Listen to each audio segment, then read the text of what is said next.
हटा लो, you can move, हट, gap दे दीजिए मुझे, थोड़ा जगह बना दीजिए।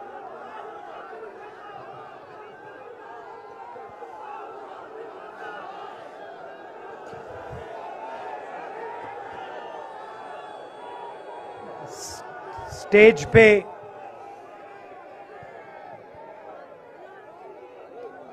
वरिष्ठ नेता, कांग्रेस पार्टी के वरिष्ठ नेता, विपक्षी दल के वरिष्ठ नेता, हमारे प्यारे कार्यकर्ता, भाइयों और बहनों, प्रेस के हमारे मित्रों, आप सबका यहां बहुत बहुत स्वागत।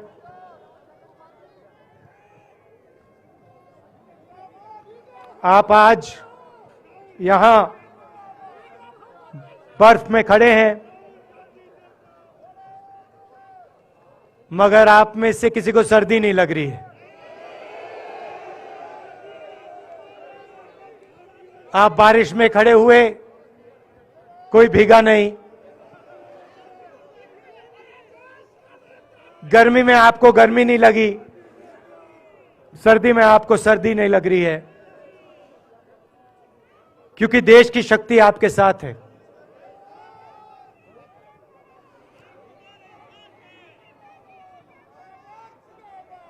प्रियंका की बात मैं सुन रहा था। प्रियंका ने कहा मेरे मैसेज के बारे में, प्रियंका ने कहा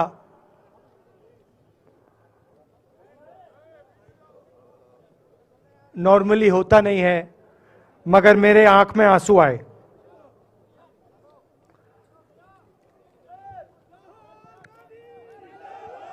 क्योंकि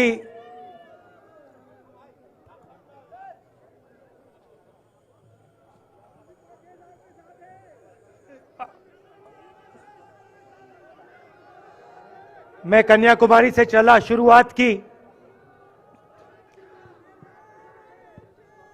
और पूरे देश में हम पैदल चले। मैं सच बताऊं, आपको अजीब लगेगा, मगर मैं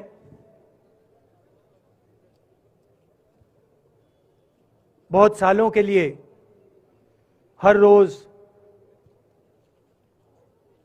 8-10 किलोमीटर दौड़ता हूं। तो मैंने सोचा था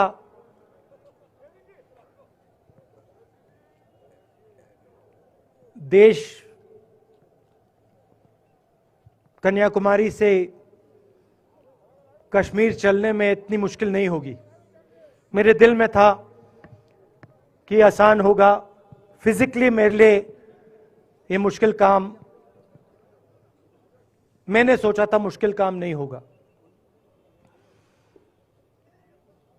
शायद मैं काफी वर्जिश करता हूं, थोड़ा सा अहंकार आ गया, जैसे आ जाता है,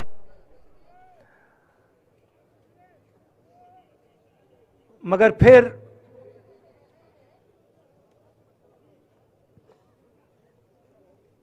बात बदल गई। जब मैं छोटा था,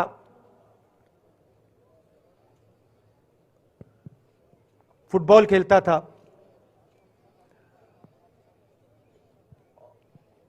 और कॉलेज में जब मैं फुटबॉल खेल रहा था, एक बार मुझे बहुत जोरों से घुटने में इंजरी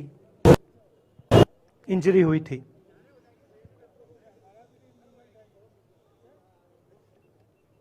मैं उसको भूल गया था।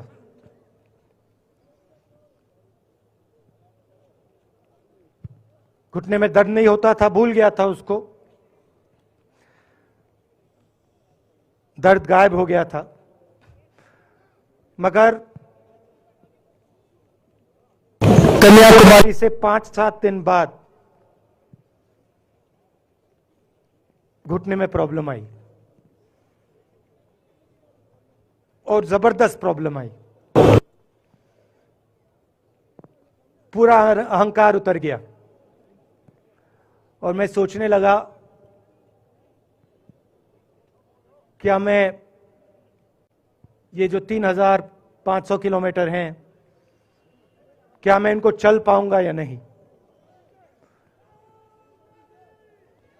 तो जो मैंने सोचा था आसान काम होगा, वो काफी मुश्किल हो गया। मगर फिर मैंने किसी ना किसी तरीके से ये काम पूरा कर दिया। बहुत कुछ सीखने को मिला, बहुत कुछ सीखने को मिला। मैं आपको बोलूं तो दर्द सहना पड़ा काफी, मगर सह लिया। रास्ते में एक दिन मुझे दर्द हो रहा था, काफी दर्द हो रहा था, और मैं सोच रहा था अब 6-7 घंटे और चलने हैं। और उस दिन मुझे लग रहा था कि आज मुश्किल है। और एक छोटी सी बच्ची आई, दौड़ती हुई आई मेरे पास, और मुझे कहती है कि मैंने तुम्हारे लिए कुछ लिखा है, मगर तुम अभी मत पढ़ो, इसको बाद में पढ़ना।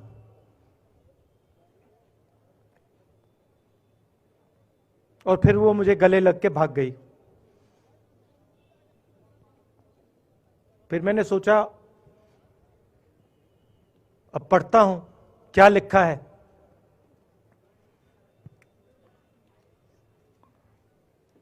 तो उसने लिखा था कि मुझे दिख रहा है कि आपके घुटने में दर्द है, क्योंकि आप जब उस पैर पे वजन डालते हो तो आपके चेहरे पे दिखता है कि दर्द है। मगर मैं आपको बताना चाहती हूं कि मैं आपके साथ कन्याकुमारी नहीं चल सकती हूं, क्योंकि मेरे माता पिता नहीं चलने दे रहे हैं। मगर मैं दिल में आपके साथ, आपके साइड में चल रही हूं, क्योंकि मैं जानती हूं कि आप अपने लिए नहीं चल रहे हो, आप मेरे लिए चल रहे हो, और आप मेरे भविष्य के लिए चल रहे हो। और उसी सेकंड में, पता नहीं अजीब सी बात है, उसी सेकंड मेरा दर्द उस दिन के लिए गायब हो गया। दूसरी बात, मैं चल रहा था और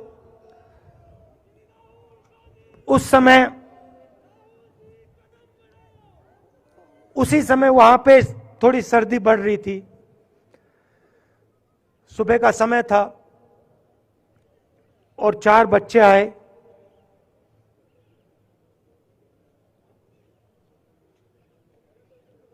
पता नहीं कहना चाहिए या नहीं।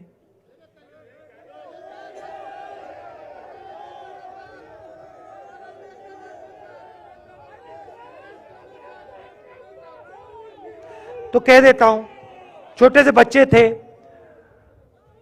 भिखारी थे, भीख मांगते थे, और मेरे पास आए।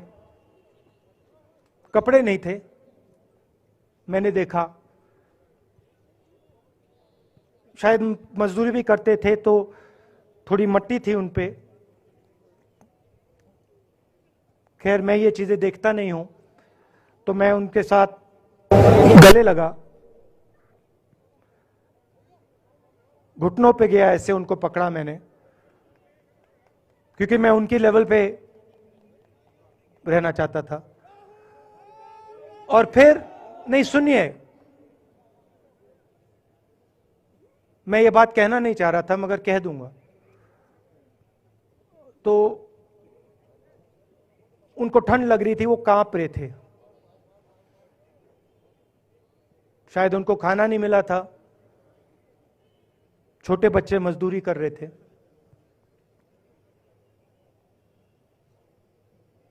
तो मैंने सोचा कि अब अगर ये स्वेटर नहीं पहनते हैं, अगर ये जैकेट नहीं पहन रहे हैं, तो मुझे भी नहीं पहनना चाहिए। मगर मैं झिझका क्यों आपको बताना चाहता हूं, मैं झिझका क्यों आपको बताना चाहता हूं।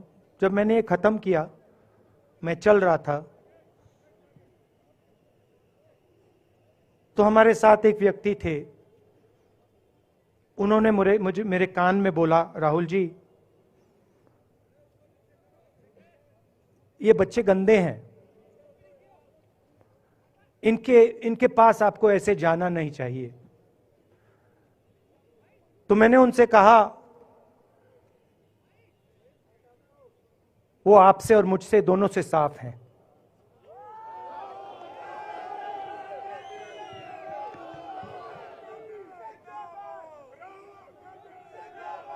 तो देश में कभी कभी यह विचारधारा दिखाई दे जाती है।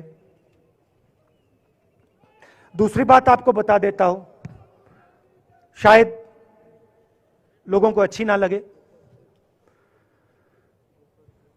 जब मैं चल रहा था, आपने देखा होगा कि बहुत सारी महिलाएं रो रही थी। आपने देखा? आपको मालूम है क्यों रो रही थी? नहीं, उसमें से बहुत सारी महिलाएं इमोशनल थी, मुझसे मिलकर रो रही थी। मगर उसमें बहुत सारी ऐसी भी महिलाएं थी जिन्होंने मुझे बोला कि उनके साथ बलात्कार हुआ है, उनको किसी ने मोलेस्ट किया है, उनके किसी रिश्तेदार ने उनको मोलेस्ट किया है।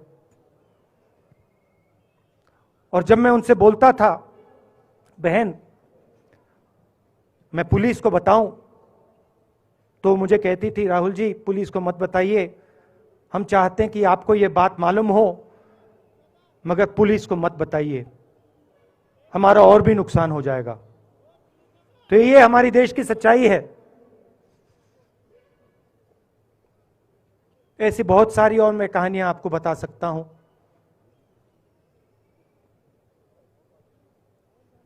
तो फिर मैं कश्मीर की ओर आ रहा था और मैं सोच रहा था कि इसी रास्ते पे मैं नीचे से ऊपर जा रहा हूं। मैं सोच रहा था कि इसी रास्ते से सालों पहले मेरे रिश्तेदार नीचे से ऊपर आए, सॉरी ऊपर से नीचे आए, कश्मीर से इलाहाबाद गंगा की ओर गए। और मुझे ऐसा लग रहा था कि मैं वापस अपने घर जा रहा हूं।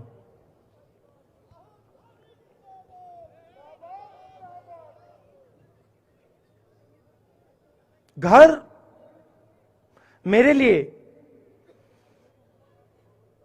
जब से मैं छोटा था, मैं सरकारी घरों में रहा हूं, मेरा अपना घर नहीं है। तो मेरे लिए घर, जिसको जो स्ट्रक्चर होता है, उसको मैंने कभी घर नहीं माना। वो मेरे लिए, मैं कहीं भी रह लूं, वो एक इमारत होती है, वो घर नहीं होता है। घर मेरे लिए एक सोच है, एक जीने का तरीका है, एक सोचने का तरीका है।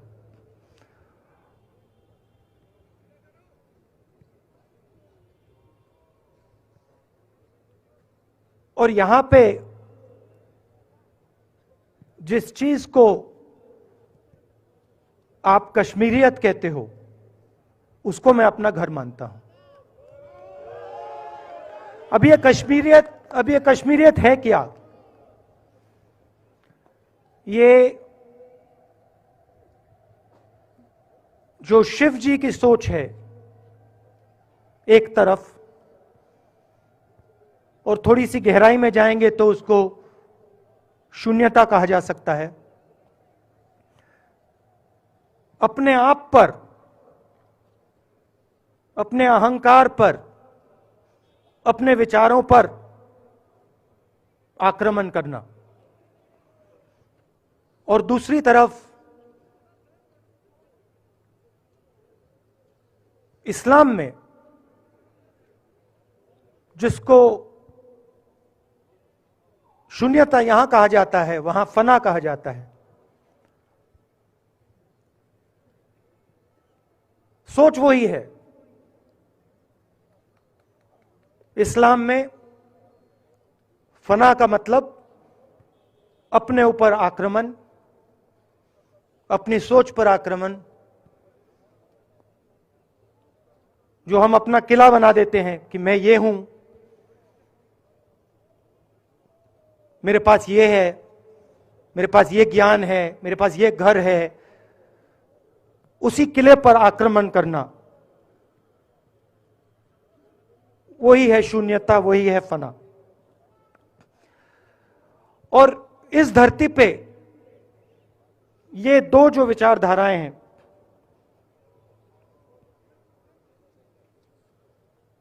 इनका एक बहुत गहरा रिश्ता है और ये सालों से रिश्ता है, जिसको हम कश्मीरियत कहते हैं। यही सोच बाकी स्टेट्स में भी है। गांधी जी वैष्णव जनतों की बात करते थे, जिसको हम यहां शून्यता, फना कहते हैं, उसको गुजरात में वैष्णव जनतो कहा जाता है। असम में शंकर देव जी ने भी यही बात कही। कर्नाटक से हमारे यहां जो लोग आए हैं, वहां बसवा जी ने यह बात कही। केरल में नारायण गुरु ने ये बात की। महाराष्ट्र ने ज्योतिबा फूले जी ने ये बात की। और यहां इसको हम कश्मीरियत कहते हैं। लोगों को जोड़ना और दूसरों पर आक्रमण नहीं करना, अपने आप पर आक्रमण करना, अपनी कमी देखना।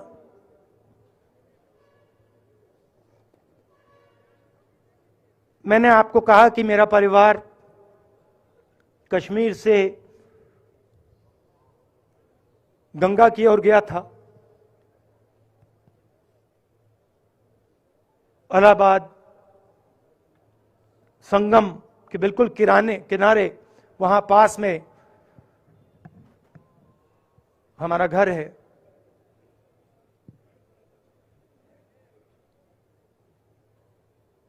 तो जब यहां से वो वहां गए, उन्होंने कश्मीरियत की जो सोच थी उसको गंगा में डाला था। गंगा में ले गए उस सोच को और उत्तर प्रदेश में उस सोच को फैलाया था, जिसको उत्तर प्रदेश में गंगा जमुना तहजीब कहा जाता है।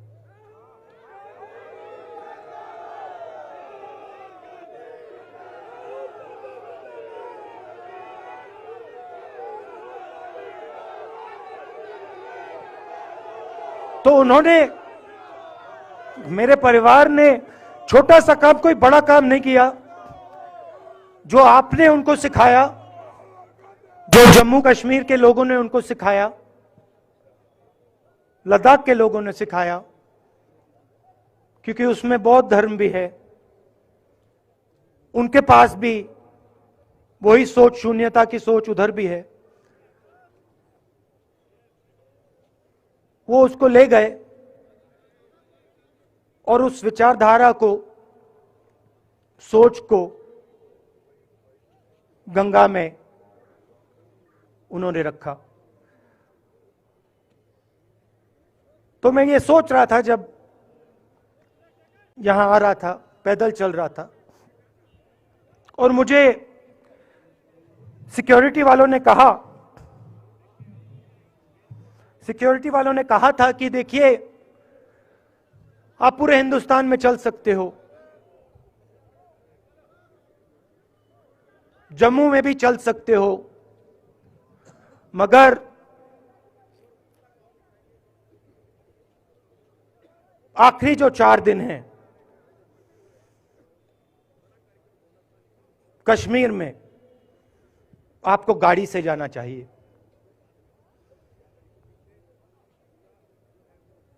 वेणुगोपाल जी ने मुझे कहा पहले, और जो ऑर्गेनाइज कर रहे थे उन्होंने कहा। 3-4 दिन पहले एडमिनिस्ट्रेशन ने कहा कि देखिए, शायद डराने के लिए, कि देखिए अगर आप पैदल चलेंगे तो आपके ऊपर ग्रेनेड फेंका जाएगा। तो मैंने सोचा, नहीं सुनिए, मैंने सोचा कि ऐसे करते हैं, मैं अपने घर वापस जा रहा हूं, 4 दिन पैदल चलूंगा, अपने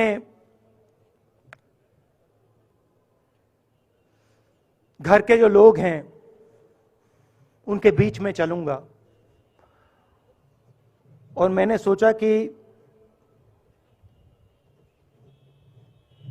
जो मुझसे नफरत करते हैं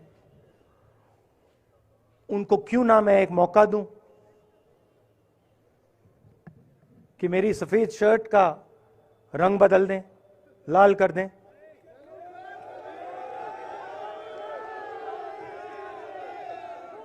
क्योंकि मेरे परिवार ने मुझे सिखाया है, गांधी जी ने मुझे सिखाया है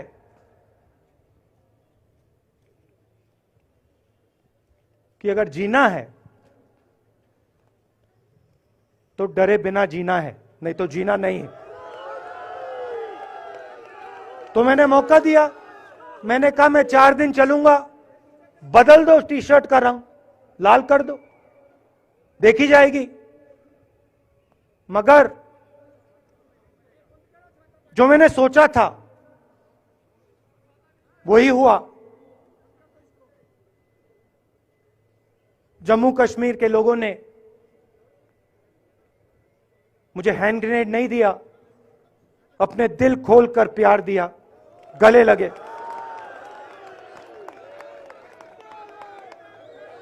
और मुझे बहुत खुशी हुई कि उन सब ने मुझे अपना माना और प्यार से, बच्चों ने, बुजुर्गों ने आंसुओं से मेरा यहां स्वागत किया। मैं अब जम्मू कश्मीर के लोगों से और जो यहां हमारे सेना के लोग काम करते हैं, सीआरपीएफ के लोग काम करते हैं, उनको मैं कुछ कहना चाहता हूं। सबको, जम्मू कश्मीर के युवाओं को, बच्चों को, माताओं को, सबको, सीआरपीएफ के, बीएसएफ के, आर्मी के जवानों को, उनके परिवारों को, उनके बच्चों को मैं कहना चाहता हूं, देखिए मैं हिंसा को समझता हूं, मैंने हिंसा सही है, देखी है। जो हिंसा नहीं सहता है, जिसने हिंसा नहीं देखी है, उसे यह बात समझ नहीं आएगी। जैसे मोदी जी हैं, अमित शाह जी हैं, आरएसएस के लोग हैं, उन्होंने हिंसा नहीं देखी है।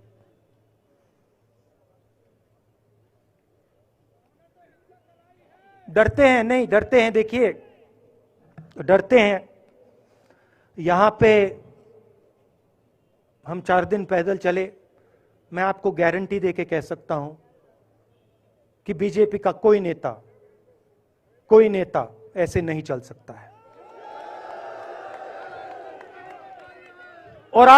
और इसलिए नहीं क्योंकि जम्मू कश्मीर के लोग, इसलिए नहीं क्योंकि जम्मू कश्मीर के लोग उनको चलने नहीं देंगे, इसलिए क्योंकि वो डरते हैं। खैर, मैं अपने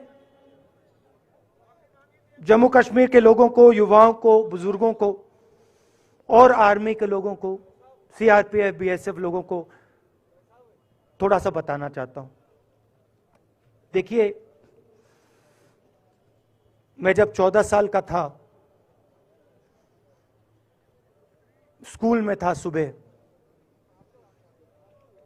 ज्योग्राफी की क्लास में था, मैं पढ़ रहा था, सामने बैठा था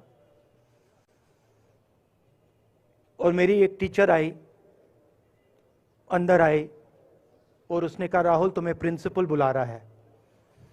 मैं बदमाश था, बहुत बदमाश था जब छोटा था। बहन से पूछ सकते हो क्या क्या करता था मैं, अभी भी करता हूं।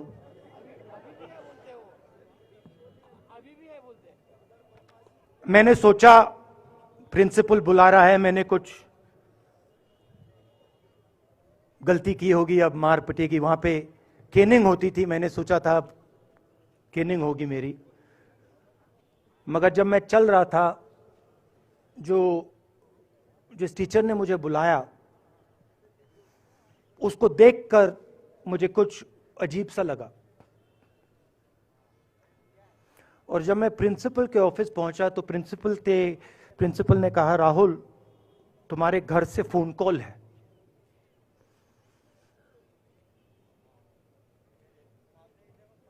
और जब मैंने उसके शब्द सुने मुझे पता लग गया कुछ गलत हो गया है। मेरे पैर कांपे और मैंने जैसे फोन अपने कान पे लगाया तो मेरे मां के साथ एक औरत काम करती है, वो चिल्ला रही थी राहुल दादी को गोली मार दी, दादी को गोली मार दी, दादी को गोली मार दी। 14 साल का था।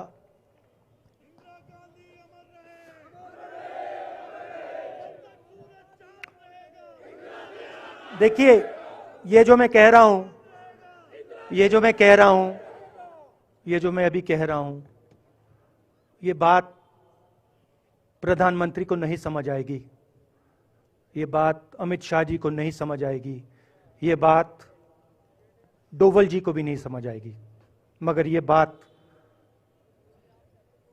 कश्मीर के लोगों को समझ आएगी, ये बात सीआरपीएफ के लोगों को समझ आएगी, ये बात आर्मी के लोगों को समझ आएगी, उनके परिवारों को समझ आएगी। तो उन्होंने मुझे कहा, नाम ओंगमू है उसका, उसने कहा दादी को गोली लग गई, दादी को गोली लग गई। और फिर मुझे गाड़ी में वापस ले गए, प्रियंका को मैंने स्कूल से उठाया, मैं वापस गए।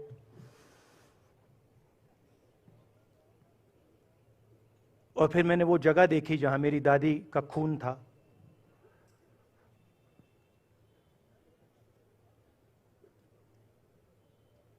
पापा आए, मां आई, मां बिल्कुल हिल गई थी, बोल नहीं पा रही थी।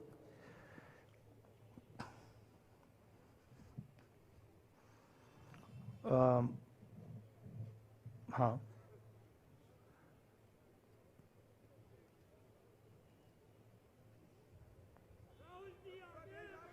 फिर क्या हुआ, तो जब जो हम लोग हैं जिन्होंने हिंसा देखी है,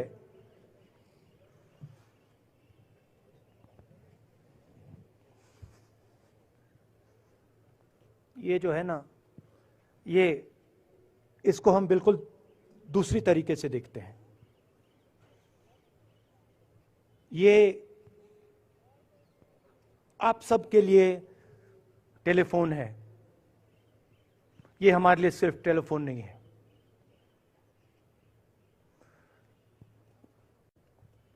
उसके बाद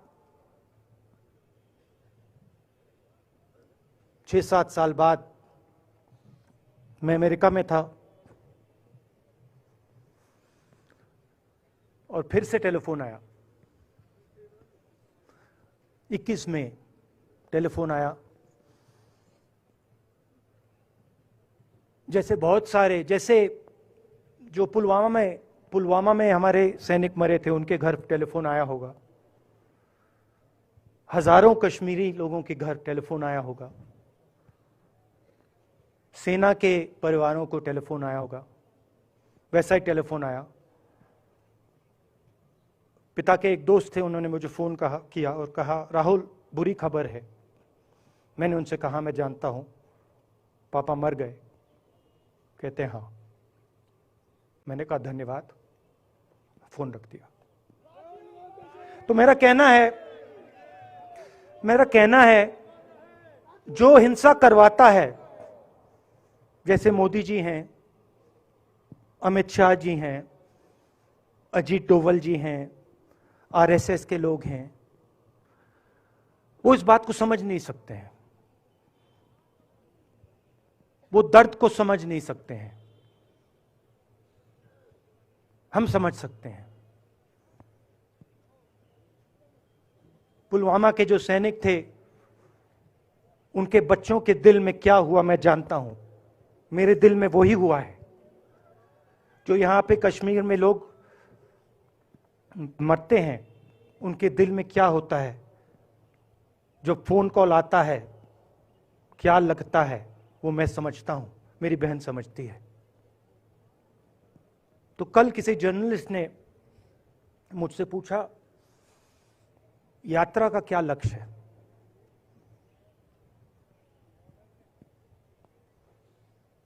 कहा कि यात्रा क्या अचीव करना चाहती है, जम्मू कश्मीर में क्या अचीव करना चाहती है। मेरे उस समय दिमाग में आया, मगर मैंने कहा नहीं बोलता हूं, कल भाषण में बोलूंगा। यात्रा का लक्ष्य है कि ये जो फोन कॉल हैं, चाहे ये आर्मी के हों, चाहे सीआरपीएफ के हों, चाहे ये कश्मीर के लोगों के हो, ये फोन कॉल बंद हो जाए।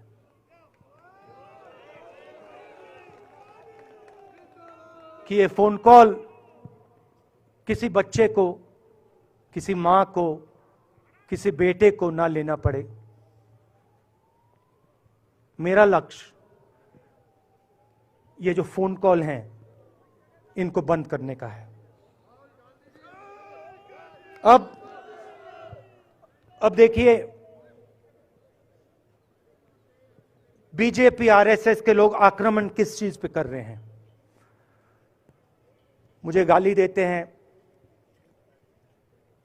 मैं उनका धन्यवाद करता हूं, क्योंकि मैंने आपको शून्यता की बात की, शिव की बात की, उसको मैं समझता हूं। और मैं दिल से उनका धन्यवाद करता हूं कि जितना भी वो मेरे ऊपर प्रेशर डालें, जितनी भी गाली लगाएं, जो भी वो करें, उससे मैं सिर्फ सीखता हूं। तो मैं एक प्रकार से उनका धन्यवाद करता हूं। मगर जो मैंने आपको बात बोली पहले, चाहे वो कश्मीरियत है, चाहे वो वैष्णव जनतो है, चाहे वो शंकर देव जी हैं, बसवा हैं, नारायण गुरु हैं, तिरुवल्लुवर हैं, जो तमिलनाडु के बड़े पोएट हैं, फूले जी हैं, और जो कश्मीरियत हैं, ये इस विचारधारा पे आक्रमण कर रहे हैं। और ये जो विचारधाराएं हैं, ये इस देश की नींव है, इस देश की फाउंडेशन है। और आपने जो किया, जो यात्रियों ने किया, हम सब ने किया, इस विचारधारा की रक्षा के लिए किया है। मैंने ये काम अपने लिए नहीं किया, मैं ऐसा काम अपने लिए कभी कर ही नहीं सकता हूं। मैंने ये काम हमारे कांग्रेसी मित्रों को ये अच्छा ना लगे, मगर मैंने ये काम कांग्रेस पार्टी के लिए भी नहीं किया है। मैंने ये काम, और हम सब ने ये काम हिंदुस्तान की जनता के लिए किया है। और हमारी कोशिश है कि जो विचारधारा इस देश की नींव को तोड़ने की कोशिश कर रही है, जो विचारधारा इस देश की नींव को तोड़ने की कोशिश कर रही है, उसके खिलाफ हम खड़े हों, मिलकर खड़े हों, नफरत से नहीं, क्योंकि वो हमारा तरीका नहीं है, मोहब्बत से खड़े हों।